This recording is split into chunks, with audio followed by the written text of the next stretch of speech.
부엽토를 채취하러 왔는데요. 여기는 이제 해발 한 900m쯤 됩니다. 저 옆산도 1000m 넘거든요. 900m쯤 왔는데, 부엽토라고 해서 뭐 엽자가 들어가 가지고 뭐 잎이 썩은 거 이런 거는 안 되고요. 저 위에 보면은 잎을 다 걷어내고 밑에 보면 흙이 보이죠. 그러니까 썩은 흙입니다. 흙. 그러니까 여기 보면은 새카맣죠. 아주 이거 떼알 구조가 돼 있죠. 지금 떼알 구조가 돼 있어야 됩니다. 그래서 지금 이렇게 퍼담고 있거든요. 이렇게 조금만 보면 됩니다. 한 주먹만 하면 한 100리터 정도 만들 수 있습니다. 그러니까 요걸 퍼가지고 새카만 흙 찾으면 됩니다. 많이 퍼면 안 됩니다. 왜냐면 한 주먹만 하면 뭐 100리터 정도 할 수 있으니까.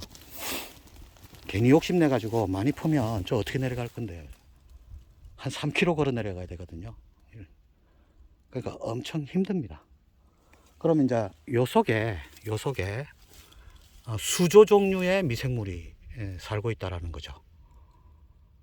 미생물이 수조 종류인데 인간이 발견한 거는 100종류도 안 된다고 합니다.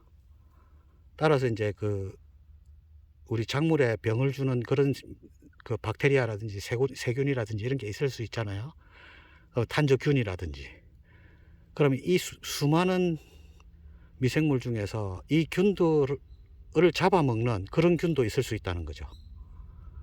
그러니까 우리가 만드는 농약은 그러면 100종류에 기반을 해서 만든 농약이지 않겠어요?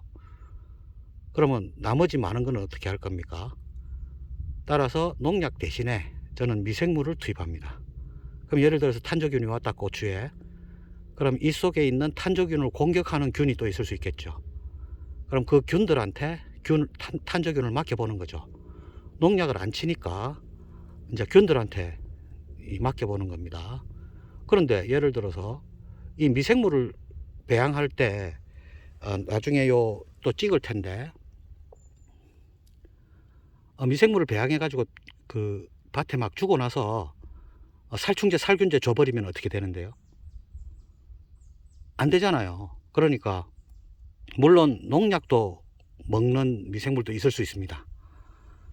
저는 농약을 안 치니까 이 미생물들한테 작물들에게 오는 병을 맡겨보는 거죠. 자연 치료죠. 그러니까 결국 미생물들이 면역력을 키워가지고 작물을 건강하게 만들면 이제 작물도 이겨내는 힘이 생기고, 또 미생물들이 또 배설을 하겠죠. 그러면 또 그것이 거름이 되고 뭐 이렇게 되는 거죠. 그리고 이제 땅 속에 미세한 구멍들을 막 뚫습니다. 이 미생물들이 반 밑으로 5m, 10m 막 내려간다 하거든요. 그러니까 이제 그 구멍을 통해서 이제 뿌리가 내려가기 쉽겠죠. 그러니까 밭을 만드는데 필수적인 게 이 미생물이 아닌가 이렇게 생각합니다. 눈에 보이지 않는 거기 때문에 짐작으로 하는 수밖에 없겠죠. 이 밭에 뿌려 보니까 확실히 흙이 많이 부드러워집니다. 그거는 확실합니다. 그러니까 요 미생물을 무농약 유기농으로 하시는 분들은 미생물을 필수로 하셔야 됩니다. 미생물이 가장 중요해요. 아무것도 안 주고 미생물만 줘도 괜찮은 것 같아요. 물론 양분도 많이 있어야겠지만 그렇습니다.